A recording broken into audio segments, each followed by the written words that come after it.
Namaste. Hi, everyone. Hope you all doing great. Oh, my goodness. We're starting 11:11. What a good way to start. 11:11 a.m. Tulum, Mexico time. And the portal is open for ascension. Are we all ready to walk the portal up and surrender to the universe to help us, guide us, and move us up? Hello and namaste, everyone. Okay, the time is clicking. It's 11:12 right now. We just lost electricity here, so I didn't know if I'm going to be able to go live or not. I was thinking to go to Holistica. I went there yesterday with Maria, and it was beautiful. I filmed a lot, and let me get Jeff. He's so good and on time. Who else do I have to get? Sahar, please guide me. Let me open up my chat on YouTube also. Good day, Jeff. Hello. Hello. How are you? I'm doing okay. How are you? Beautiful. I was just telling everyone that we just lost electricity. And I didn't know if I'm going to be able to do my live or not. So I thought I'm going to John Paul. Okay, so please notify me when John Paul is here so I can add him. Anyhow, so I was just thinking that I have to walk to Holistica, and then I realized that I have to do some Ho'oponopono. Are you familiar with that? I did a reel today. You don't know about Ho'oponopono? Oh my God. What's Ho'oponopono? There is 4 sentences that you use to clear out energy. And for everyone who is here, hi, welcome on YouTube, Facebook. I'm also live on Instagram. You can join me at any platform that you choose. The chat is also on. Let me see if John Paul is here. Okay. Yeah. So anyhow, can you guys tell me who knows about? Hello, love. How are you? Namaste. Namaste, sweetie. I see that you're in Tulum. I just left. Did you really? And we didn't see each other here. I know. I left about 3 weeks ago. So. Okay, nice. I was here 3 weeks ago. Actually, I'm here over a month. So anyhow, yeah. So where are you now? I'm in Golden, Colorado. Beautiful. Meet Jeff. He's another dear friend of mine from LA, California. Boring LA, California. Yeah. So anyhow, I went to Holistica yesterday. We literally had 3 days nonstop rain. Yeah. And where I live by the jungle here, you know how the streets are, so much mud. We couldn't even walk to Holistica yesterday. Anyhow, today is a clear day, but we lost electricity. I was telling everyone, I didn't know if I'm going to be able to do. So I thought I'm probably going to walk to Holistica and do my life there. But then again, I did the Ho'oponopono and electricity came back. So Jeff doesn't know about Ho'oponopono. Do you know about that, John? I've heard of it. It's in my awareness, but I'm not quite, I think, adept as you are, obviously. Okay. So let me tell you guys. Sure. Many years ago, I got an email from, you guys know the secret. There are so many guys like John Assaroff and blah, blah, blah. Hello, Nikki. Hello, sweetie Jude. Good to see you. And hi to everyone else as well. Good to see you. Before I get into Ho'oponopono, you already met Jeff. You know Jeff, yes? Yes. And Good to see you again, Jeff. And do you know my dear friend here? Are you guys familiar with one another? I am not. I'm not familiar with Nikki. Nice to meet you. It's nice to meet you too, dear. Then introduce Same here, yourself to him. Who are you? How did you show up here? Where do you live? Well, my name is Nikki, and I'm joining you guys from Africa today. I actually work with Sudi's team. So once in a while, Sudi asked me to join on her lives, and here I am today. Today happened to be my lucky day. Our lucky day, yes. Okay. That's the short of it. So, anyway, a while back, I received the email from not John Asseroff. What's the other one? Tell me the name of those guys on The Secret. The Secret was the Hicks family, right? Well, the Hicks family, Abraham Hicks was the original, and I heard the story from her that Rhonda Page, the Australian lady, stole the whole concept of The Secret from her, and she had a meeting with Abraham Hicks, and Nikki John, honey, we have again problem with your mic, lovey. I don't know what you need to do, AirPod or whatever. Let me try these on. Yes, please do so. Thank you, honey. Thank you. Okay. So Rhonda Page has an interview with Abraham Hicks. And then she told her about the whole concept, and she's like, this is wonderful, and we're going to make a film out of this, and blah, blah, blah. She doesn't hear from her back. She doesn't hear from her back. And all of a sudden, a year later, she says, boom, the DVD of The Secret comes up, and she wasn't notified, and these are all new characters. So she's kind of actually she was really pissed off about it. And she said, not only Rhonda stole the whole concept from me, she didn't even use me or even mention me that the whole thing came from her. Anyhow, so John Asseroff, because he's bombarding me with daily emails, I can't remember anybody else's name there. But one of them, he sent me an email talking about this the magic of Ho'oponopono. And the story is that there is a psychiatrist called Dr. Hulan. He's from Maui, I believe. And the whole concept is that he hears about it, read about it everywhere. He's seeing a lot of clients at the psychiatric hospital where he's dealing with a lot of really psychopaths like me, and he doesn't see any of them. Actually, he is not physically seeing any of them. So he gets very interested, and he said, how does he do it?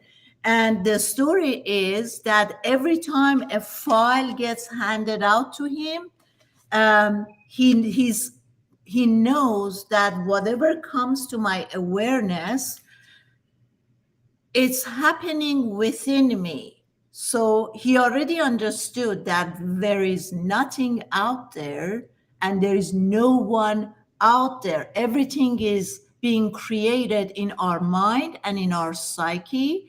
So instead of him physically seeing someone, he uses this 4-sentence. I love you. I'm sorry.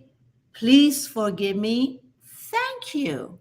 And by repeating this mantra, the situation clears out. So after he's doing this guy that I can't remember his name from The Secret, he gets a session. He said, I was very overweight and I contact Dr. Hulan, and his session was $350. I still remember that. And he get a first session, and Dr. Hulan start to teaching him about this mantra. I love you. I'm sorry. Please forgive me. Thank you. And then he start merging with Dr. Hulan, and they start doing seminars all over the world. And then Honoponopono right now is being sold in, I believe, at least 30 different languages all over the world. And I'm going to tell you guys a really funny story. Joe Vitale, yes, I love you, and moms. Somebody from Greeting Diamond. I love you, sweetheart. So somebody from YouTube told me his name is Joe Vitale. Yes. So I was very engaged with this story, and I was doing like, let me give it a try. We don't have anything to lose. So the funny story. One day I'm driving on Santa Monica Boulevard, and my music in the car is really loud. Obviously, I'm missing the police siren, and I don't pull aside. So because I'm not doing that, I'm being ignorant. Two cops now running their sirens, and they're after me. They're thinking maybe she's a fugitive or she's running away. So I pulled to the side, and the cop came to me. They're like, "Why didn't you stop?" I said, "For what?" He said, "Didn't you see the sirens?" I said, "No, I did it, but I didn't notice that what was going on a few minutes ago." So he took my driver license for regular procedures. He literally made me wait in my car for 20 minutes because I was looking at the clock. You know, when you're waiting for something, how time become really crucial, like every second is like hours. So I try to do this. I love you. I'm sorry. Please forgive me. Thank you. I keep repeating it, doing it, and doing it. So after 20 minutes, the cop comes back to my car. He handed me my driver license, and I happen to be on a gay neighborhood, and the cop happens to be also gay. So he said to me, "Raise your hand up." And I'm raising my hand up. "Repeat after me," like I was in a court, like, "Just say, from now on, I would never, ever, ever, ever stop, speed up." And I'm like, "Okay, from now on, I would never, never, never." And I would always have my music down. And I would always have my music down. And I would always be mindful. And I always be mindful. So anyhow, he said he didn't give me a ticket. To make the long story short, it worked, my Honoponopono, because I didn't get a ticket. So this is the whole concept that when we repeat this mantra, "I love you, I'm sorry, please forgive me, thank you," we clearing out the energy, not just my energy, but the collective energy in general. So that's the story. Now you have it. So let's dive into our topic. Awesome. The last couple of weeks we're dealing with relationships, and I think I'm doing every Thursday, I'm doing a joint live with Wentra, my monk friend, and we're continuing this conversation on relationship. And today is going to be about the end of it, because so many of us, we get into our relationships, and when it ends, we can't get away. I mean, it's the timing is different. Some people can move on after a week. Some people get stuck 2 years, 5 years, 8 years. I was doing a coaching session with this guy that he's still hooked and obsessed by this girl, and it's been 8 years. So let's dive into it, and I want to see your input of heartbreak, number one, because a lot of people are using this word, which we're going to make a correction. My heart is broken, heartbroken, and ending a relationship. And what tools can we give people today that they can overcome the pain? And as Eckhart Tolle said, the pain body still remembers the whole trauma. So who wants to start, Jeff or Jim? I can start. Love it. Yes. Let's do it. I just have a few minutes to be here. So, something that comes through for me, I recently went through a cycle completion with a relationship about a year ago. And one thing that really came through for me was realizing that the partner does not make me complete. I make myself complete. And the beauty of relationship is that it allows us to express ourselves fully. And first, we have to realize that we are the ones who are the creators of our reality. And we are the ones who complete ourselves, who make us full.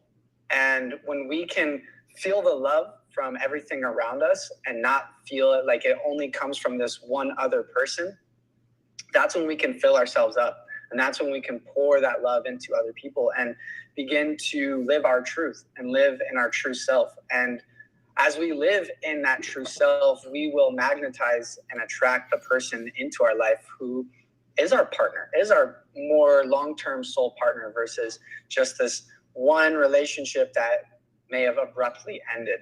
And so I think oftentimes we put so much weight onto other people. Like, this person makes me whole, and now I'm not complete because this relationship's over. But ultimately, that's our own responsibility that we have to take ownership of. And so when we do that, when I learned I'm the one who creates this, when I'm the one who, we can't make other people do things. We can't change other people. And when we accept who other people are and we accept how we can show up in the world, that's when we begin to attract. That's when we begin to draw in maybe more of the true soul partner. So that's the message that I wanted to come in and share with everybody today before I got to jump off. Beautiful. How much time do we have with you? 2 minutes. No. Okay.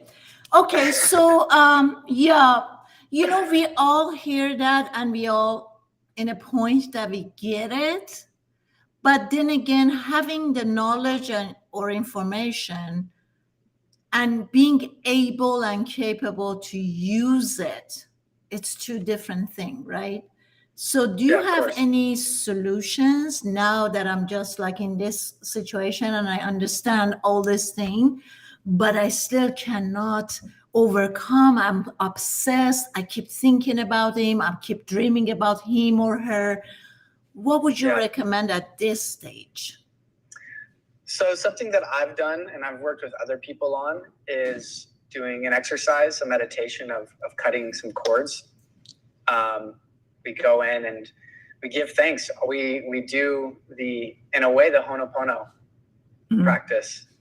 Thank you. Thank you for sharing, for teaching me all these lessons. I love you. I appreciate you. Forgive me. And I'm going to move on. And we can energetically cut those ties and those cords through our intention. Our intention is really powerful. And so when we can do that, sit down and get into a place of presence and go through our relationships and say, give our grace, give our thanks, and we can move on. And of course, there's more that we can touch upon. And I know that you are going to touch upon and help so many other people through. But that's one thing that I like to do with other people, and just clear that energy out. Clear that energy out. And sometimes we have to go even deeper of like, okay, where is maybe the lack of self-worth coming from? Where is the abandonment feeling coming from? Where is the mistrust coming from? Or where is this feeling or need that you have to find love outside of yourself coming from? And we can get to the root of that and shift the perspective. We can't change the story, but we can we can't change the events, but we can shift the perspective in the story. That's when I've witnessed people overcome this and are able to move on into their life with more grace and gratitude. Beautifully said. So do we have to let you go? Is there any way we could keep you hostage here with us? I do have to go. Okay, Judy. love. So But how thank about you so much for having me. it was my pleasure. How about having you join me with when my monk friend next week for the continuation of this topic? I would be honored. I will love plug you. in Thank you make so sure much. we have time. God bless you. Have an awesome, beautiful day. See you next week. Okay, lots of love, Sudie. Love Nice to you meet Jeff. too. Take care. Bye-bye. Okay, You as well. Jeff. Sudie. Now it's you and I. I don't see Nikki. Nikki John. Sahar, if Nikki is back, please let me know to add her. All right. So I also pinned a question. Can you read that, please? It's our lesson to say goodbye without attachment. Mhm. But this is another major thing. Yes, the attachment is how do I detach myself from the attachment? That's the part. We're going to get into it. Lovey, who is this coming from? Blue. We're going to get into that. So let's hear your side of the story, Jeff. I'm sure you have a lot to talk about on this topic. I think there's too much to talk about. I mean, this is a subject that okay, guys. I if think anybody solved this subject, then we solve all the pain in the world. So we can kind of crack the lid a little bit. Mm-hmm. And one thing for me that I think about is that there's a couple ways to approach your experience. And some people approach life through a very atheistic lens, a very materialist, reductionist lens, which is just the matter of fact, what is so. And then there's people on the other end of the spectrum that approach life through a very religious context. And the difference between those two extremes is meaning.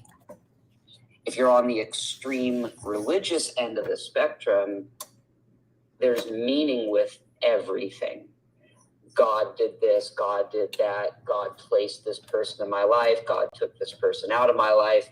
And if you are very religious and if you really are committed to your faith and to your spirituality, you can really lean into that. And you can really lean into that idea of meaning of my time with that person is complete. My creator placed them in my life. My creator took them out of my life. I learned things from them. And I think a lot of these topics that the two of you are talking about, the Ho'oponopono, the cord cutting, all of these, invisible spiritual things can help, because you're saying, okay, look, I have faith that this person was in my life for a reason and they're no longer in my life. And there's a good reason for that. Okay. Mm-hmm. If you're on the other end of the spectrum and you're kind of more atheistic, you don't really believe in any of that stuff, then you got to look at the matter of fact. You got to look at the facts, what is so, what actually happened. In the middle, there's a lot of pain. In the middle, there's a lot of pain because you're not atheistic enough to just look at the hard facts, and you're not religious enough to have faith that this person's out of your life for a good reason. Mm-hmm. So with that kind of spectrum, what can we do? Well, the first thing we can do is allow ourselves to be sad. And I don't agree at all. I don't agree 1% with the memes that flood our social media feeds these days that are like, oh, forget attachment and just we're meant to be great. And I don't care how inspirational or uplifting it's meant to be. I think it's all garbage. I think it's all meant to try to make people feel good in the moment, but really it's serving the person who put the meme out there. It's not really serving the viewers as much as it's serving perhaps the person that's putting them out there. Mm-hmm. And, as somebody who has not only experienced romantic loss, but who has experienced life loss, as I get older, and, a lot of people have experienced the loss of life, you don't need a meme. You need some real tools. And we need to permit ourselves to feel sad for a while. Mm-hmm. And by giving ourselves that permission and that grace to actually feel sad and process, we're allowing the natural progression of grief to happen. Mm-hmm. And we need to let that natural progression of grief to happen. Now, what else can we do? Take responsibility. And taking responsibility is not always going to be good. And I think that a lot of times people are looking for this magic bullet that if I learn this one thing, I'm going to move on without suffering. Mm-hmm. And that's the lie. That's the lie that people really want to believe, is that you're going to move on without suffering. And my mic is touching my shirt. Sorry about that, guys. It's making me cut out here. Sorry, guys. Let's see if I hold it a little bit. And so, people want to believe this lie that this is the end of their suffering. And what needs to happen kind of more in the world is for people to be more self-aware about themselves and to really kind of complete a degree of social. I haven't really articulated this concept before, so I don't have the words. So I'm kind of finding them as I go, but kind of complete the grooming of social interaction. Mm-hmm. If our parents, if we don't have parents, or, or one of our parents dies, or when we're young, or, maybe our parents do not take an active role in our life, our parents may not groom us to socially interact well with other kids, to learn how to stand up for ourselves, to take responsibility when it's our fault, in all sorts of things. And so often when we get older, we need to, we don't continue and finish that grooming of that social, for the social interaction skills. Mm-hmm. And so often, what we need to do is, if something comes to an end, a relationship of any kind, I don't care if it's romantic or professional or friendship or whatever, we needed to have a moment of self-reflection and say, what can I take responsibility here? What can I take responsibility for here? And, I'll kind of add a little backdrop to that. A wise man who, I cannot claim ownership of this, but a wise man told me in a group that I was in once, he said, you don't get fired the day that you get told you're fired. You get fired weeks before, months before, whatever. Mm-hmm. You're just finding out about it. But you didn't get fired that day. You got fired before. It's the same thing when a relationship ends. Your relationship didn't end today. Mm-hmm. It ended days ago. It ended weeks ago. It ended months ago, or maybe even years ago. Yeah. And, it's great, I think, to do the spiritual stuff, do the meditation, be mindful of the physical sensations that are coursing through your body. Do cord cutting if you need to do that. Mm-hmm. Practice Ho'oponopono if you need to do that. If all of that helps kind of clear the congestion of the noise torturing your brain, do whatever you need to do to clear the congestion and quiet the noise of the voice that is torturing you all day. Yeah. And we need to take a look at ourselves and say, hey, where did I go wrong here? What can I do differently next time? How can I grow? And then the real hard thing is to go ask the people in your life to validate that or not. Say, hey, do I do this and it really alienates people? Or, do I do this and it really puts people off? Is there something about me that maybe if I changed, you'd like me a whole lot more? Mm-hmm. And you might get some feedback as people finally go, yes, I've always wanted to tell you that you this or you that or the other. And that's not very pleasant, but it gives us something to work on. And then the last thing I would, kind of say, and then I'll put it back to you, is that when it comes to physical sensation, and suffering is a very physical sensation, I believe that we don't truly suffer in our consciousness. I think our consciousness is just an awareness, whether it's spiritual, it's a soul, it's divine that's observing us, or whether it's just some sort of weird scientific phenomenon.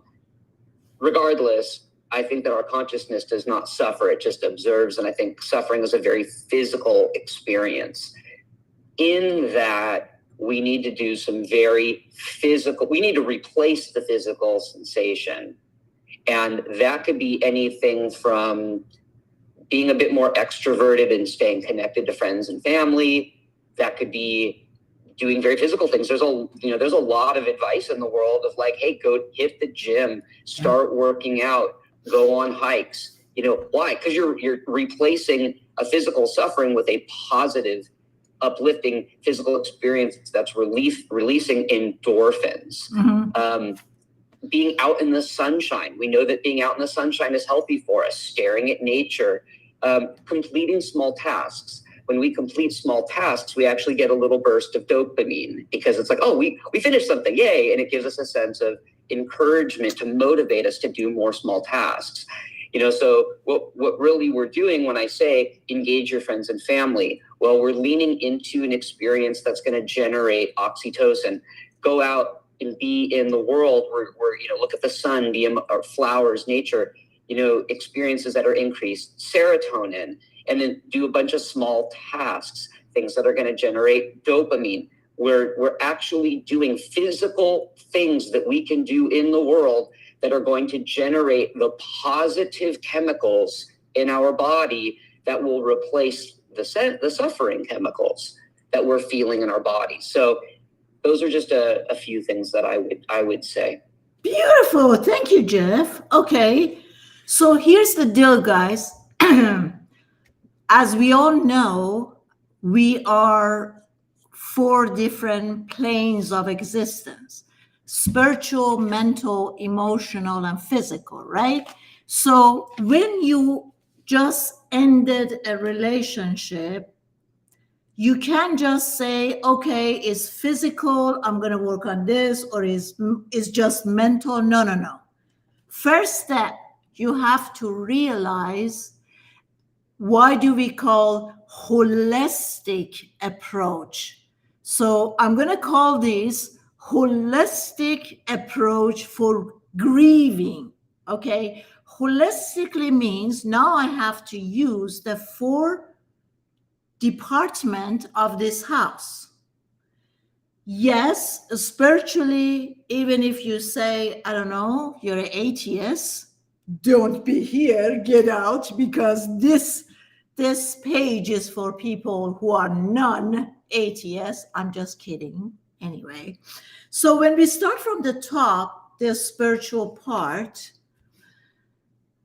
when I personally connect, is just really amazing. Like the minute I'm just like, dear universe, I feel blah, blah, blah, fill up the blank. I feel hopeless. I feel helpless. I feel sad, da, da, da, da, da.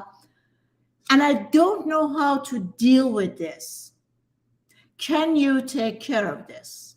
Or we all know that there are so many angels, but when it comes to this part, I always think that Angel Michael, for instance, he's the protector, he's the older brother who can clear our aura, our space, blah, blah, blah.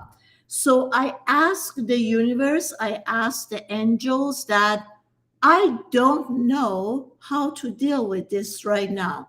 Can you help me? We know that the angels are always with us, whether we're conscious or not, but the angels will not interfere unless we ask for them. We have to ask for help. It doesn't mean that you have to beg, Angel Michael, please, please, please. No, you don't need to do that. You can even put it in a phrase of demand. Angel Michael, Angel Raphael, I'm calling you right now to help me with this situation, with the hurt, with my heart broken, whatever you want to call it, I'm asking you to help me out. So when I get connected to the universe, and I say that I don't know how to deal with it, the universe or the angels or our higher selves, our guides, they would help us. And by saying that, it just, there's a shift in energy that, oh, I'm not alone anymore. The load of the pressure is off my shoulder, because at this point I'm thinking a bigger, higher, more conscious universe is backing me up. I'm not alone here. So that takes off a lot of pressure off your shoulder. When we come to mental, guys, what do we do? Because we get really, really, really stuck here. When we break up, there are two things. Oftentimes, we think if the other person ended, is we the mind translated as rejection. So rejection can be much harder than when we are the one who are ending or breaking up the relationship, right? But either way, we have to know that what happens during a breakup, it's a huge feeling of loss. With the loss comes suffering. So when you and I know that it just feels like I lost something, it's very difficult for us human to lose something. We always, the ego mind always wants to add, but not to lose. So how could you or I change the meaning of loss of this relationship? And instead of losing it, what can we replace in order for us or for our mind not to feel that I lost something and it's going to go into suffering and all that? So something that we can do is that, oh, I understand that this relationship ended, but for sure I needed empty space for the right candidate to come and fill it up. It might feel empty right now, but I'm sure that soon enough, someone who's really in harmony with me will take this place, right? So you have to change the loss of it to being grateful that now you have the empty space for the right person to show up. That's one way. The other part is something that we should never do is to keep on repeating and going back constantly to review the situation. Never, ever, ever, ever do that. And I tell you why. Every time that you and I go back, and maybe we get tricked by our mind that this is really helpful. For sure, there was a lesson there. Let me find out what the lesson was. Who did this and who did that? Maybe if he wouldn't be like this or she wouldn't be like this, or maybe if I was like this or I was like that. You know, you just get occupied by a lot of confusion, more confusion, and probably a lot of us, we start, if we fair enough, we start taking the blame. Oh, I wasn't mindful enough, or I wasn't present enough, or I wasn't. We take the blame and we use a different tools, are beating ourselves up for who we weren't or what we didn't do that we should have been doing. Do you see what I'm saying? And each time when we go back and we're trying to analyze this relationship, we kind of start looking at the stuff that were really good. How many of you tell me How many of you are here that experienced rejection? Somebody dumped you, or you experienced the ending of a relationship and you feel that you're heartbroken. YouTuber people on Instagram say so I know how many of you have experienced the pain and the suffering when your relationship ended. Just say I or me.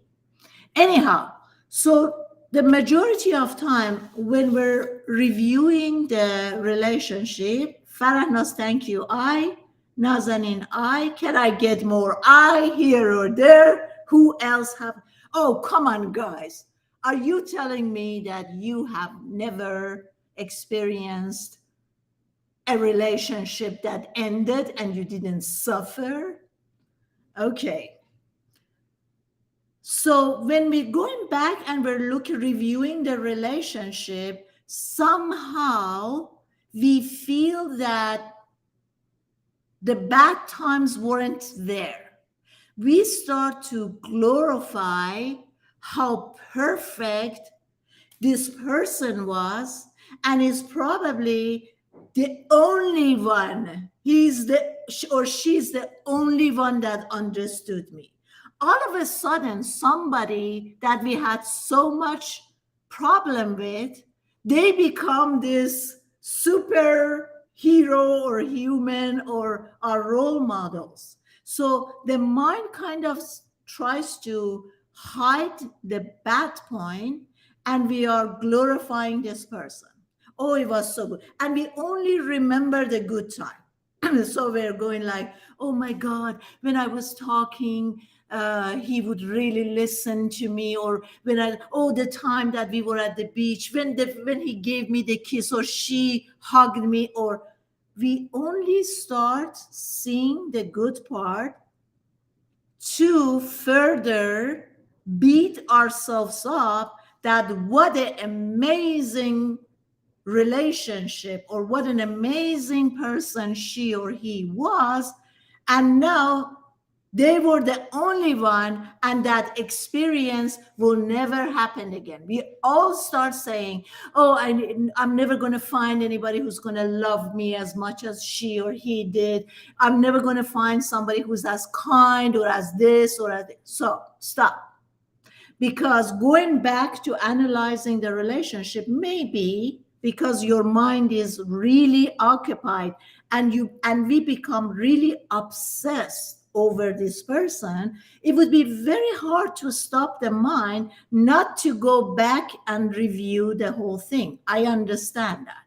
So maybe at the beginning, you can tell yourself, I give myself 2 days or 3 days or maximum 4 days to analyze the relationship, to see who I was or I became in that relationship, who she or he was in that relationship. We can analyze it, and we can kind of come to an answer. What did we learn out of this relationship?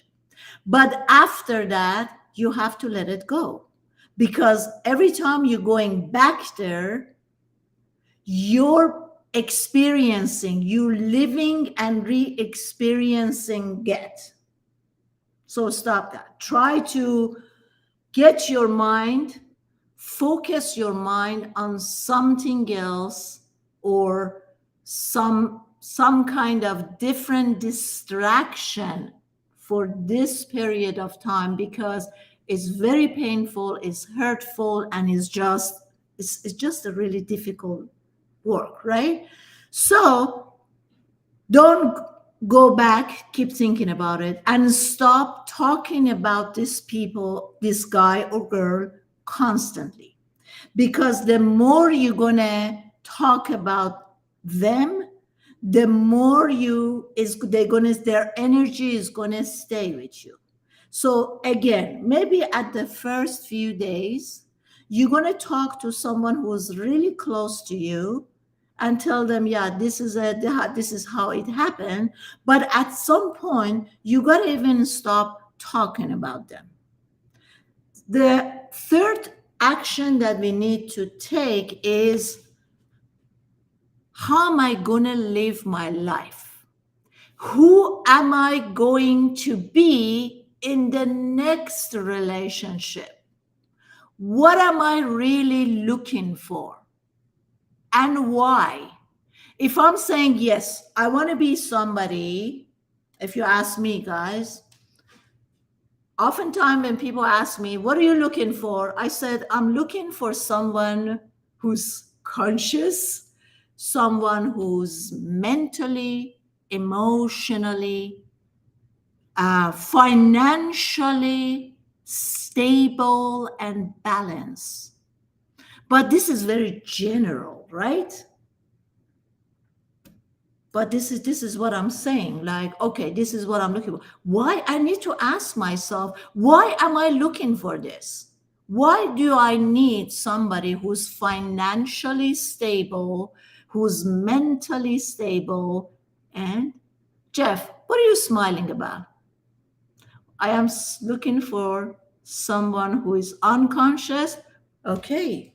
There are plenty of that out there, Jeff. I'm sure that from this moment on, you're going to have lines standing by your door, people who are interested and want to be in relationship with you. Anyhow, so one of the reason that we keep thinking about our ex is boredom, guys. Boredom. When we feel bored, we have nothing to do.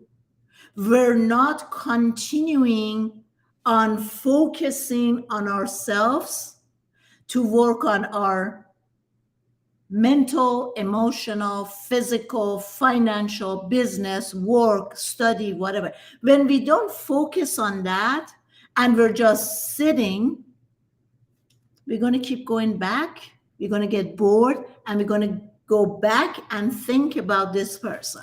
So it is crucial, guys. When the relationship ends, now that's what I said. I said every time my relationship end up with somebody, the first thing I say to myself, how can I love myself more like never before? How can I care for myself more?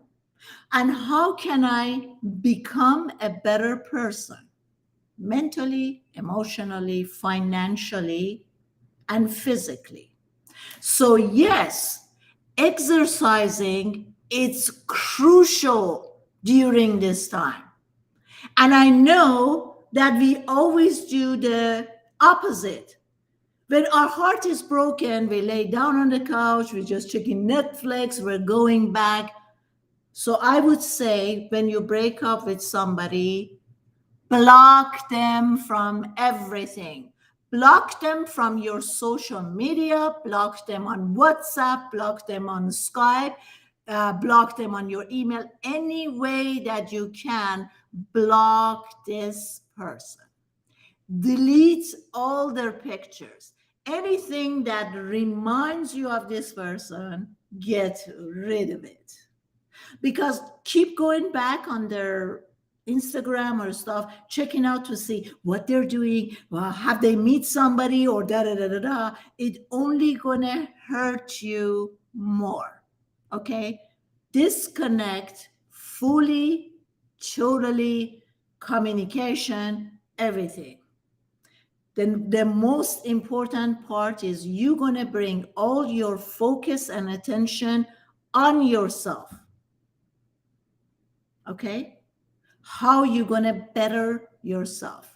Physical activity is extremely important because, as we know, it changes the chemical in our brain. So what happens when we fall in love?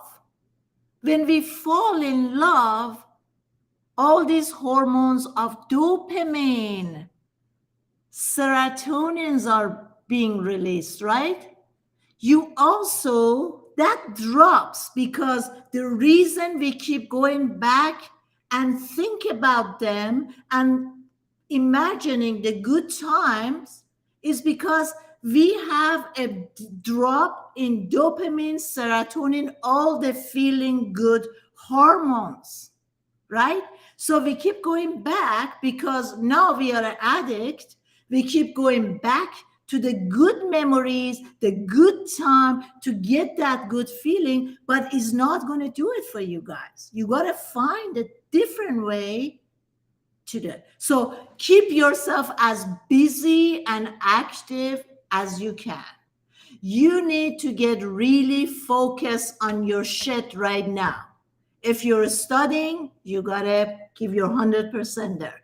If you're working, if you're creating a project, whatever you're doing, you have to be 100% focused there. This bug keep coming back. A memory, a scene, a song, something, something, something.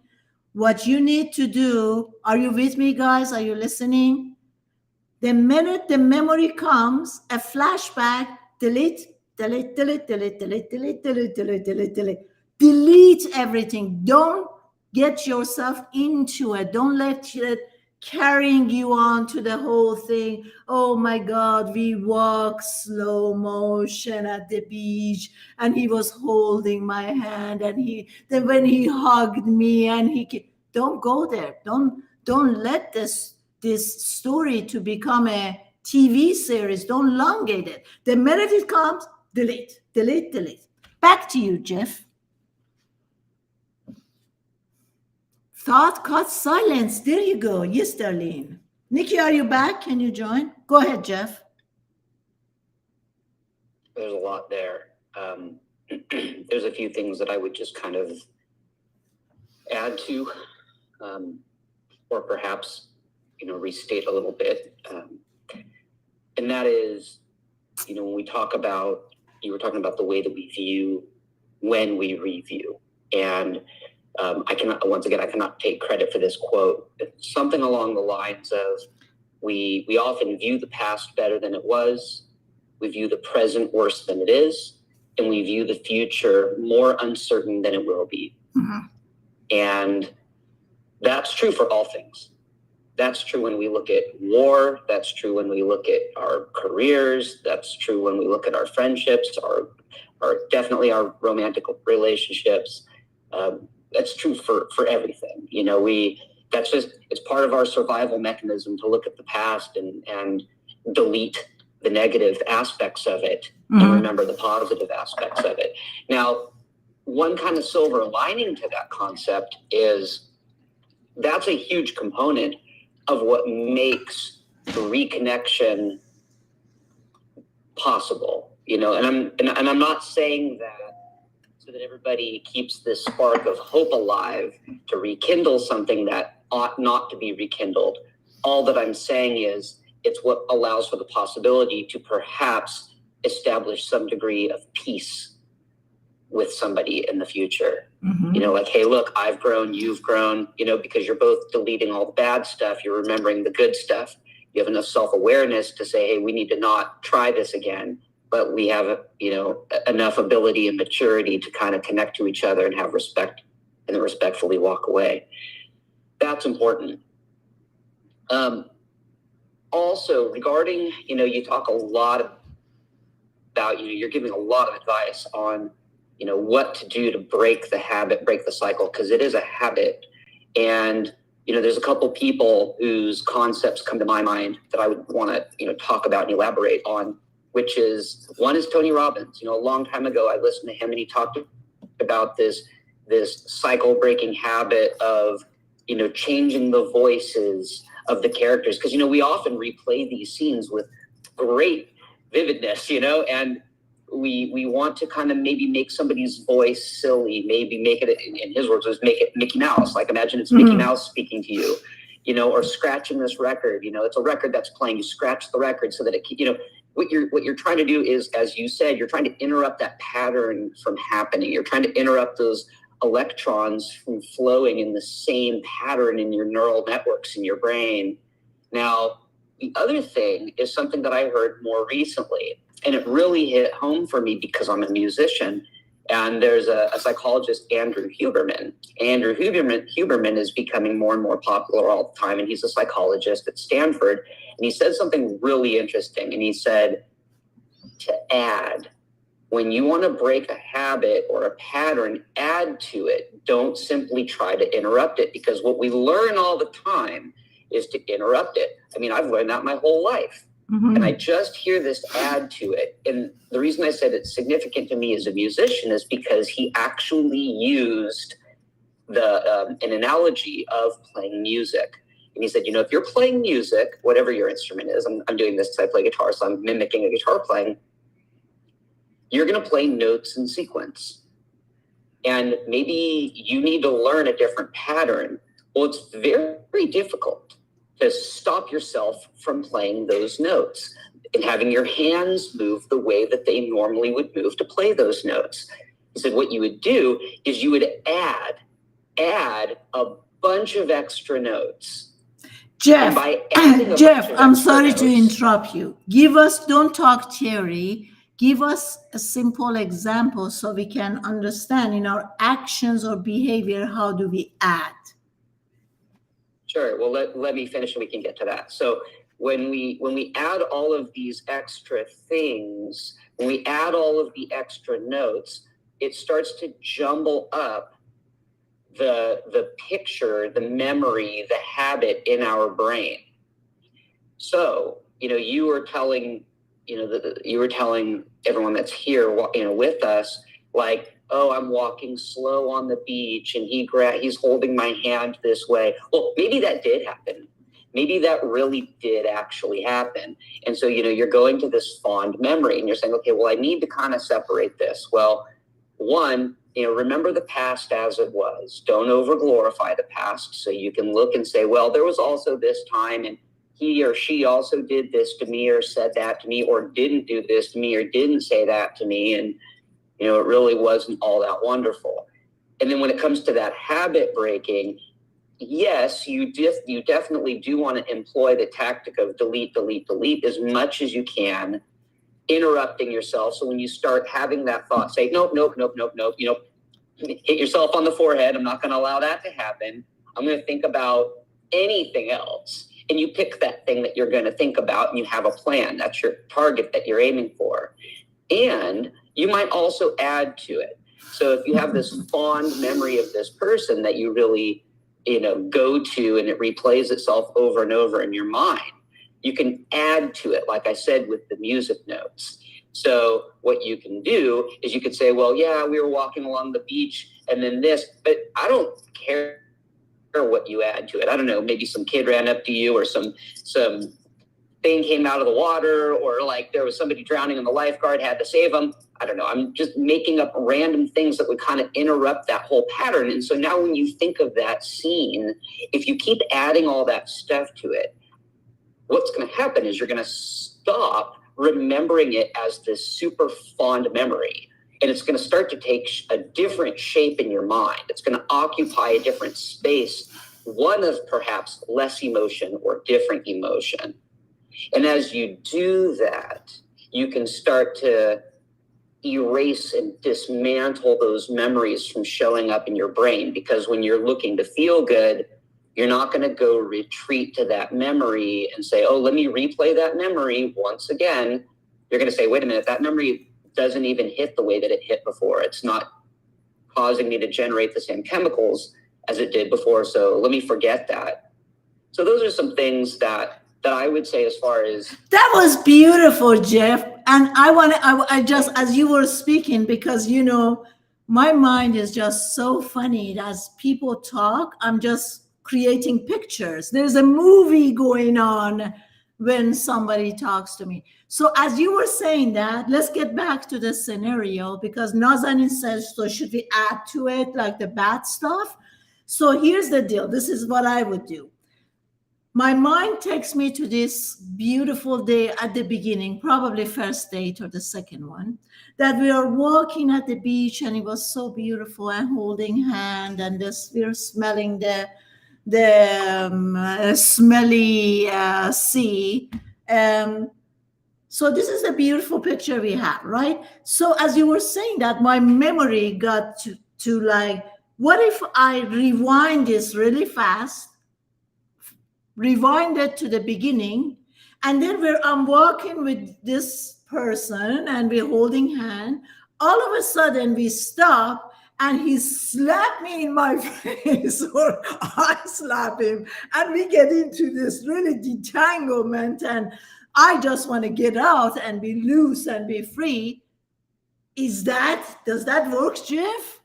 Yeah, I mean, that's definitely one way. I mean, that's what seems a bit more violent, but I mean, you can, it doesn't have to be This is violent, the extreme, guys. but, this is but the you could add to it. You could say, we all of a sudden we heard a siren go by, or all of a sudden we heard some cars honking. We saw a party, and all of a sudden, instead of walking down the beach, we went over and met a bunch of people at the party. Or I got another idea. Or a big ego came down and grabbed him or her and just took him off, and it's just he or she is just hanging as the eagle is moving him around. Yeah.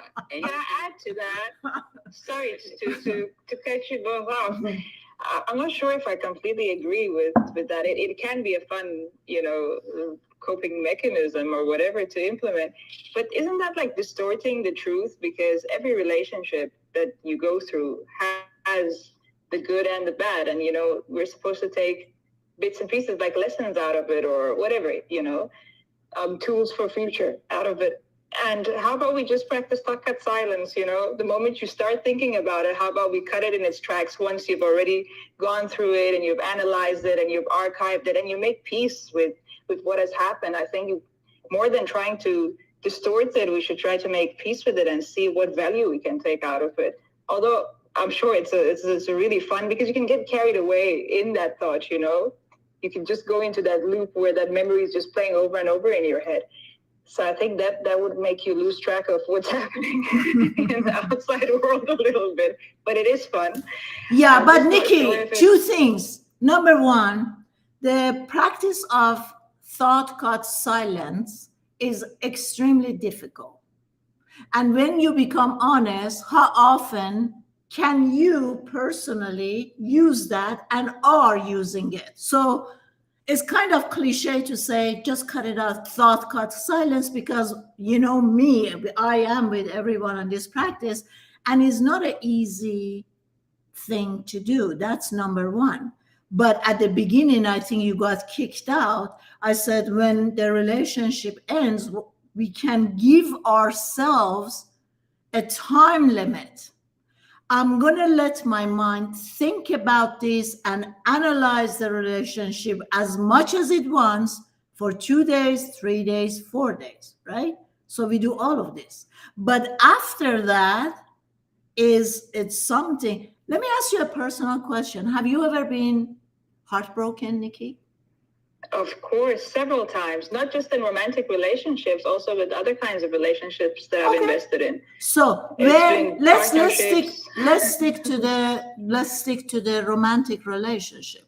So when you were in a romantic relationship and it ended, what did you use that helped you out?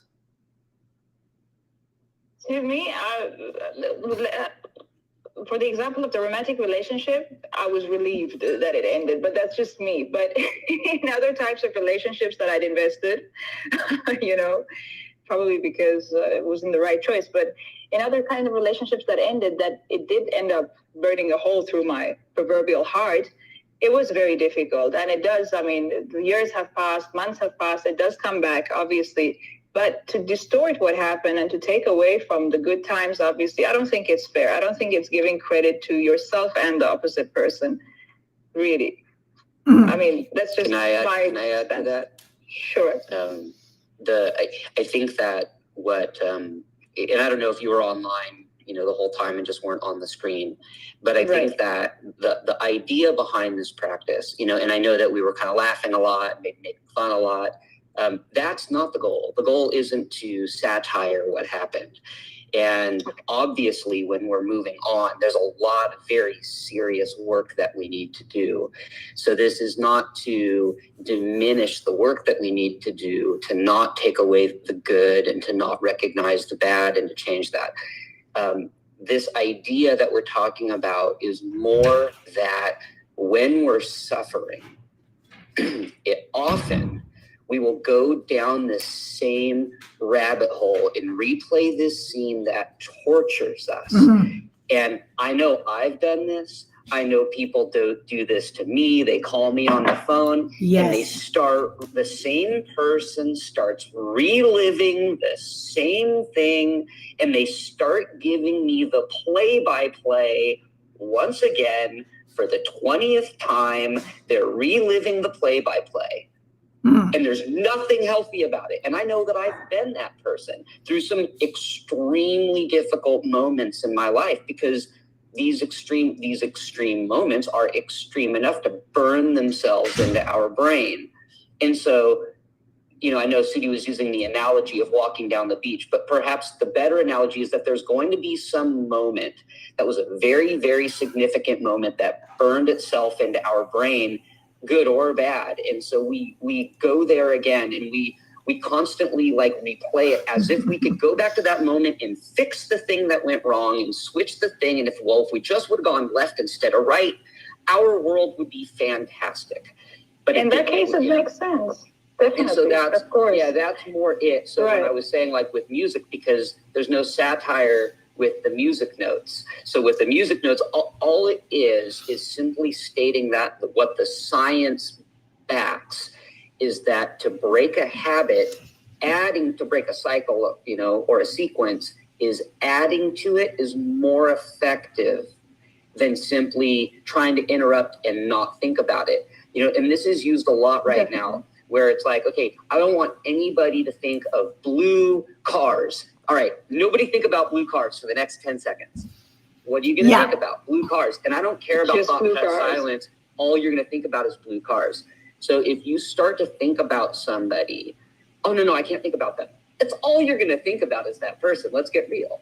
So we have to try to not think of the person and then beat ourselves up that we failed to not think about the person. We have to say, wait a minute, I'm going to think about the person. Now that I'm thinking about the person, how can I alter the way that I'm thinking about the person so that I'm moving in the right direction forward and through this, and not just getting back on this hamster wheel that's not good for anybody. Mm-hmm. Yeah, absolutely. Because like I said, we have to give ourselves a time to because the mind wants to keep on rethinking the whole scenario. And every time we are rethinking it, the pain, our body pain will experience that again. The emotional body will experience that again. So it never becomes it's just every time we revisit the ending, and the problem would be you have a wound, and this wound needs some time to heal, but it would heal, and it would heal faster if there are not other interactions, other substance that is going to stop or slow down the process of healing. Thinking about this person, being obsessed about this person, reliving and analyzing the situation, feeling it over and over, is just the only thing is going to do is that you're going to relive that again. And each time you're putting salt and more salt on the wound, this wound will take longer to heal. So what Jeff is saying, that's brilliant. If you allow, you don't even stop your mind. Let your imagination soar, let your mind take you there. But in order to interrupt the pattern, start making the beautiful romantic movie, change the story every time. Or put, like I said, put an eagle in there that just comes and take that person away, and then you're free. Just add. Add humor to it. Yeah. Add as much, guys. We have to really lighten up. As human beings, the majority of us are so heavy. We gotta relearn how to be so heavy. We gotta learn to play, be joyful, laugh, and have a sense of humor. Yes. We definitely have. Yes, we have to add that to it. So make the story funny. Every time your mind is taking you somewhere, when you were kissing in the car or when you were making love at the beach, go there. And then I just got another picture, guys. I don't know if I'm allowed to share it. Imagine that you're making love with someone on the beach, and all of a sudden a big bird passed by and he dumped his poop on his face or something. Just make these funny stories. Add as much humor as you can. So you keep interrupting. Like he said, your brain is going to disassociate with that romantic, smooth story. Now, oftentimes people say time would heal. In this case, I have to say, not necessarily. Time will heal if you're not obsessing over this person. Do you see what I'm saying? So, what is it that some people, I was thinking about that. What is it that some people overcome the heartbreak and ending a relationship in 1 week, and some others, it takes them years, like the guy that I told you I was doing a session with. He said, it's been 8 years. Every day I'm getting more and more obsessed about her. And he started acting really ridiculous. He was telling me that I go to his work, I park my car there, I'm like checking her out, I'm doing this. He goes and he delivers flowers to her place, and la la la. And the more he's pushing, the more the other person feel like, ugh, give me a break. You know, the more the other person is pushing back. So time would not heal if you're obsessed over this person. You need to find other ways that's going to take your energy mentally, emotionally, physically off this person and switch it to something else, right? This is crucial. Now, Blue, am I pronouncing her name right? I pinned her. Max, read her comment, please. Who's Max? Did I say Max? Jeff. Or Nikki. One of you guys read it. I can go. Maria, I'm doing a join live. It's about relationship. Would you like to join us? I will listen. You would listen? Okay, Maria would listen, guys. She doesn't want to join. Okay, go ahead.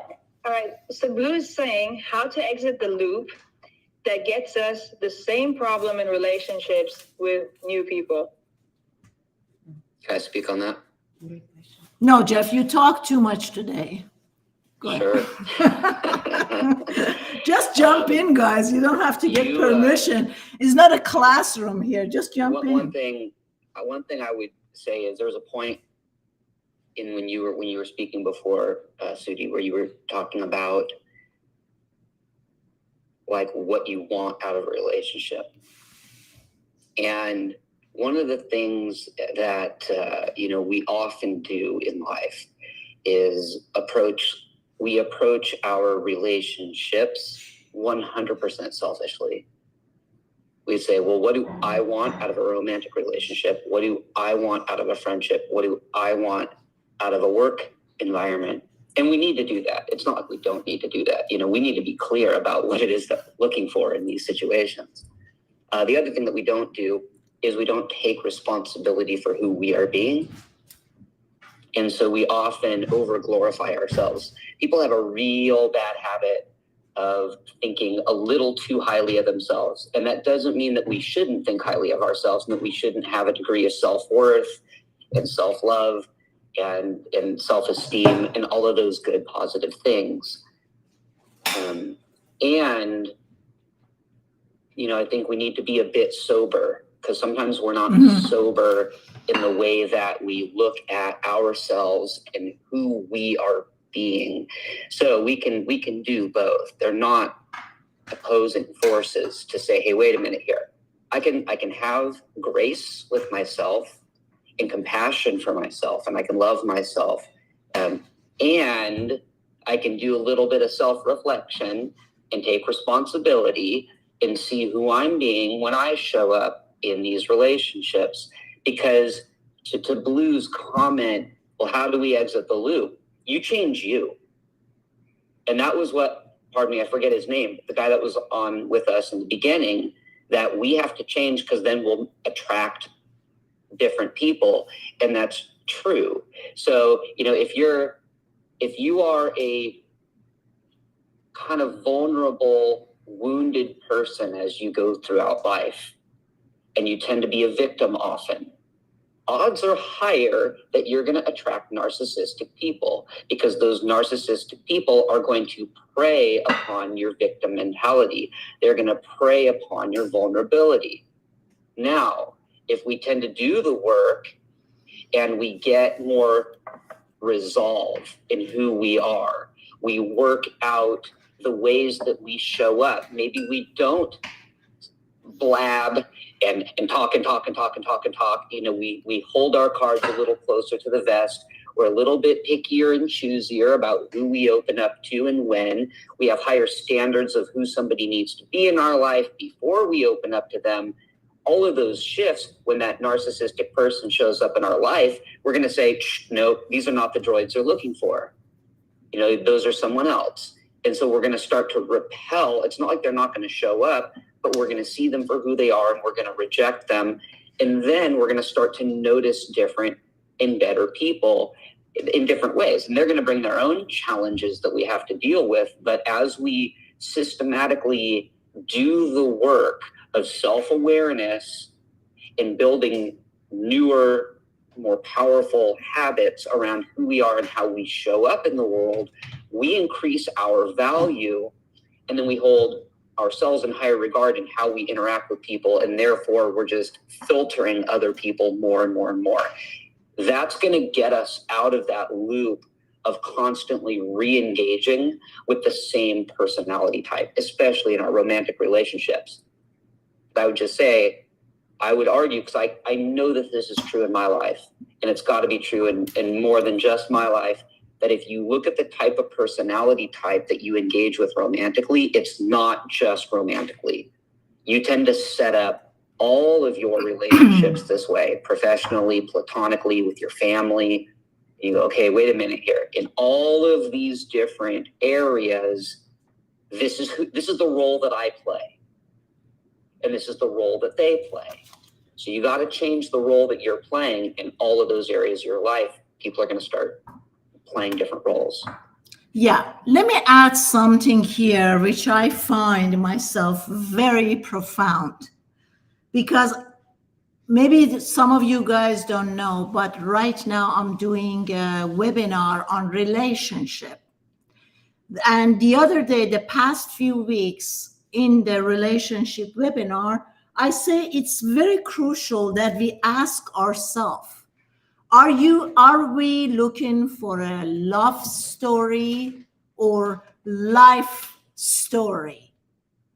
Can you please tell me, what are you guys looking for? Or have you ever thought about it? What am I really looking for? Am I looking for a love story, or am I looking for a life story? Because these two are very different. And I was also saying that who I am, who I know myself as Sudhi, it's a different character that behaves very different than who I am when I'm in the relationship. That's why I'm saying what Jeff is saying. I want you to pay attention that we often make a mistake that whoever I am, this personality is with everyone. And that is not the case. Because in every single day, guys, you're playing many different roles. You play the mother, you play the husband, you play the wife, you play the child, you play the, when you're working, you play the boss, you play the employee. We play many, many different roles. So what I need to be aware of, who I am by myself, is very different than who I become in a relationship. Do you understand the difference? That I think those are different things, though. I would say that the role, maybe we're just using the words differently. When I say role and you say role, yes, if we're a parent, if we are a coworker or a boss, if we are a romantic partner, obviously those are different hats. I'm going to choose the word hat. You can use the word role. Yes, we're going to say different things or perhaps do different things, but who we become is always going to be the same person. So if you're a victim person, if you have a victim mentality, that has nothing to do with whether you're a parent, a lover, or a coworker. You're going to go into being a parent as a victim to your kids. You're going to go into your romantic relationship as a victim to your romantic partner. You're going to go into your work relationship as a victim in your work relationships. Like, the job always has it out for you. Your kids always have it out for you. Your lover always has it out for you. That the world is out to get me and everyone has it out for me is going to persist no matter what role you're playing or what hat you're wearing. That's more what I was talking about, doing that inner work. I want to interfere and get involved with your hats now and say, I don't 100% agree. And I tell you why. I could be playing a victim in one relationship, and I can switch and be narcissist for another victim. Our personalities has so many layers that oftentimes you see kids who are in an abusive, they have abusive parents, narcissistic parents. They are the victim there, but they learn from the behavior of the narcissistic of parents, and they play that role with other kids. So it's not that it's set on stone that my personality is so black and white that if I'm a victim, I'm going to be a victim. No, because being a victim is when you're getting next to someone who is more powerful. But you also are there because you don't feel in next to this person, you could be standing up for yourself and setting up your boundaries. But you could go to a different relationship, someone who is emotionally, mentally weaker than you, and you can switch role and become the narcissist in a different relationship. Perhaps in an extreme like that, but I think it's still in the same area. So yes, if somebody's a victim and they're sick and tired of being the victim and they find somebody weak, they may retaliate and take that aggression out on that person who is weaker. But to me, that's more on the extreme ends of the spectrum.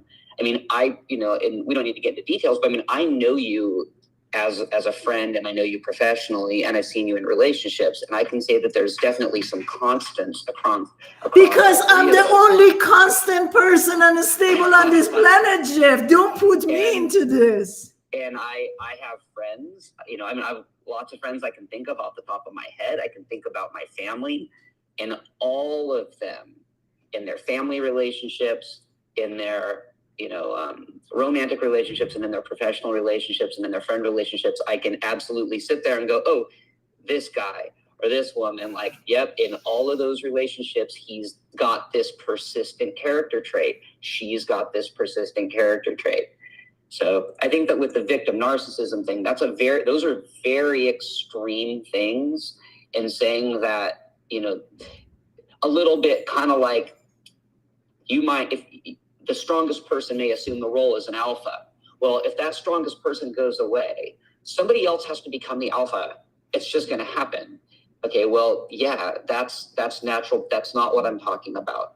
I'm just talking about more of, we have to really find out that way that we are, that anybody who knows us and knows us across those, if we have a handful of people in our lives that know us across those different relationship areas, can say, yeah, like, you're always argumentative, you always pick fights. And maybe it's more, subtle like that. They're not so much victim or narcissism. It might be something more subtle, like you're a bit argumentative. Just kind of notice that you love to get into debates with people. Let's make it real soft. Mm-hmm. You just have a habit of getting into a debate with everybody. And your life would probably be a whole lot better if you didn't get into debates. Well, if you're the type that likes to get into debates and argue ideas, then you're going to find some romantic partner that challenges you. And so you're constantly debating and arguing with that person, rather than saying, you know what, I'm going to turn over a new leaf. I want to form a new habit and debate less. I want to find somebody that stimulates my mind, but not in an argumentative way, not in a combative way. And so now when that person, if you can be aware of that, then what's going to happen is that person who continues your habit, continues your cycle, is going to show up in your life, and they're going to challenge you, and you're going to like it. You're going to be attracted to it. You're going to say, wait, hold on a minute. I know I'm attracted to this. I know that's what I go for. I always go for that type of person. And I made a commitment to go to somebody else. I made a commitment to find somebody that stimulates my mind, doesn't make me want to combat and debate and argue. And so you're going to have to close that door and say, it was really nice to meet you, but no, I'm not going to go down that path. You do that, and over time, that's how you're getting off of that hamster wheel. That's how you're breaking that cycle. And then somebody's going to show up that really stimulates your mind in a non-combative way. You're going to say, that's what I've been looking for. That's what I wanted to attract into my life. And I want to show up different to that person. And then you're going to start to argue with them. And hopefully you have enough self-awareness to be like, wait, stop. Don't do that. That's not why I came here. I wanted to be a different person as well. Nice. Before I get to Nikki, I think this comment came for you, Jeff. artdeco.cinema/TV says, I am a table. Speak slowly, please.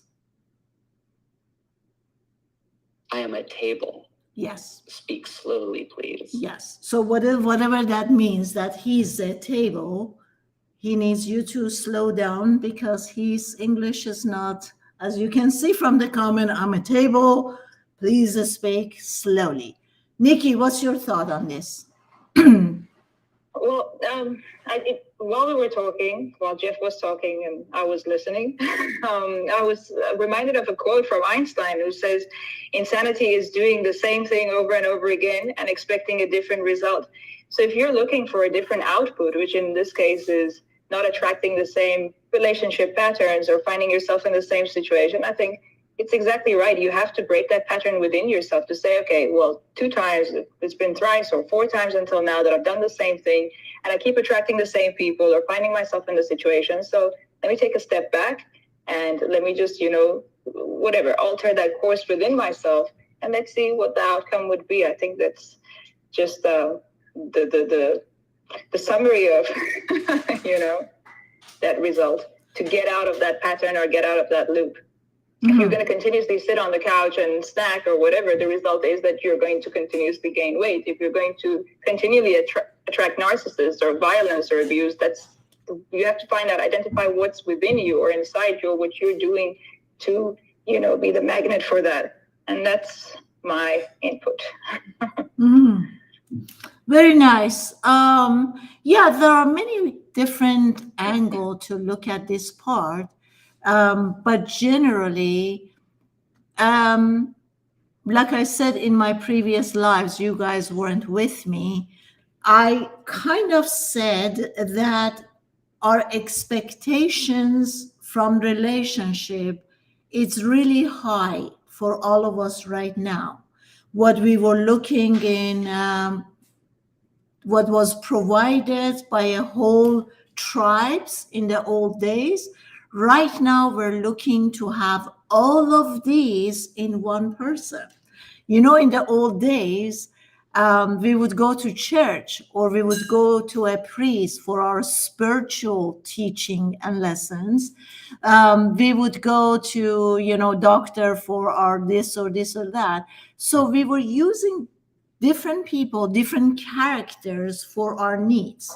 What happens today is that I want the person, the partner that I'm looking for to come in my life to be extremely higher consciousness, all his auras and energies to be aligned. We are matching up energetically. He's financially, emotionally, like my code before, financially, emotionally, mentally, and physically imbalanced. He have to be my personal trainer. He should be a chef with a good cooking. He should be, blah, blah, blah, blah, blah, blah, blah. Best friend, lover, Good twin sense of flame, humor. good sense of humor, and all of these in one package we expecting from one person. So this is the issue. Okay, we don't want to lower our expectations. We can be kind of wanting to have all these things. But into this highly matters and all these levels and all these things that we are expecting to get from a partner, how do I show up?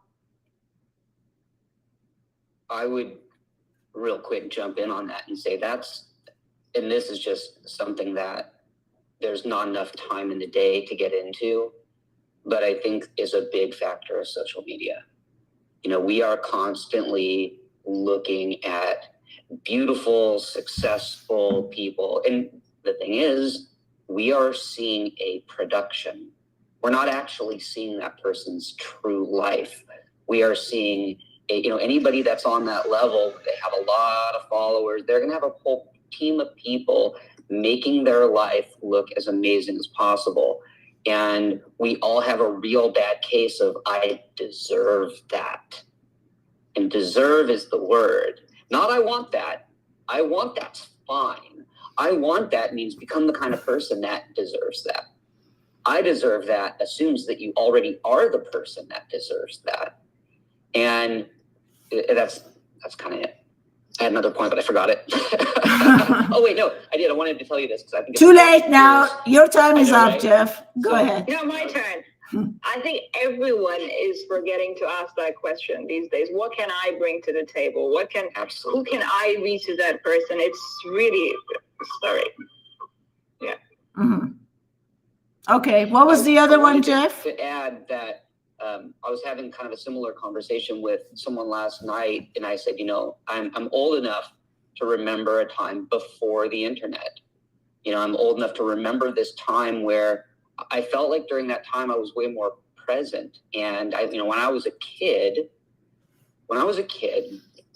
it was an event to go to the movie rental store, look at all the movies, rent a movie, come home, be with family or friends, order some pizza delivery, maybe pop some popcorn. And that was it, man. That was life. Like, it was exciting to just be there, watch that movie, eat that pizza and popcorn, whatever. Okay. It was a treat that you did it once. What did those rental places called? I can't remember now. Well, here it was Blockbuster. Blockbuster, that's right. And I think there was others. Hollywood Video was another one. Yeah. They came later, but Blockbuster, I remember those days that I would go on the weekend. I was so excited that I'm just going to rent a movie. It took you the whole 2 hours to walk through all these aisles and read behind it. What is this movie about? So just by itself to go to Blockbuster and pick up a movie, it was a half day because I was lost upstairs, downstairs, all these aisles and all this thing. And then it was really a treat, as Jeff said. you know, you made a special dinner, or the whole, your friends, partner, family got together. Yeah, I mean, there's no doubt that social media has its good side, but also, um, personally, you can shoot me, guys. Personally, if I had a choice, I would stick to the old pattern. No social media. That's Because really, now, huh? because now, yeah, I agree. Because now what's going to happen? Definitely. You're going to watch that movie.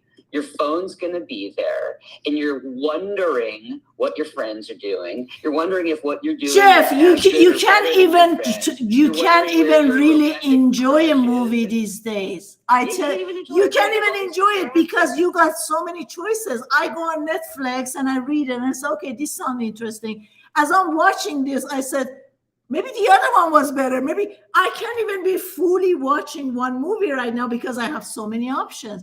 Now you have Netflix and you have this one and you have this one. Amazon, Hulu. Mhm. There's Yeah. plenty. I forget about your friends, like thinking about what they're doing. Sometimes you watch 5-10 minutes of a movie and then you end up reading the rest of it on IMDb or Wikipedia or just looking up a forum to hear what everybody else has to say about the movie. We're gonna end this That's not live, healthy. guys. We're gonna join again next week. I'm sorry, but I have to say, social media to me is just exhausting. Like, you know, That's right. I'm just exhausted with all this thing. Like, you do this and then you have that, and then anyhow, guys. For the 2 next upcoming months till I come to Europe, I'll be in Barcelona July 4th, and I'll be in Turkey July 19th. Probably I would be staying in Turkey for a minimum of 2 weeks to a month because I'm doing a few retreats in Turkey.